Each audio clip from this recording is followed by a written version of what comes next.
इनमें से किस यूट्यूबर का ट्रैक्टर इस ट्रॉली को लेकर ब्रिज पर चढ़ पाएगा? चलिए देखते हैं। नंबर 1 पर गुरुवीर का ट्रैक्टर।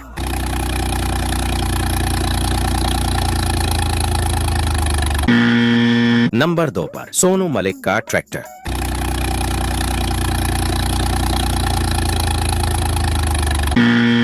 नंबर 3 पर नीशू भाई का ट्रैक्टर। ये ट्रैक्टर देखने से पहले अगर आप नीशू भाई के सच्चे फैन हैं तो हमारे YouTube चैनल को सब्सक्राइब कर दो।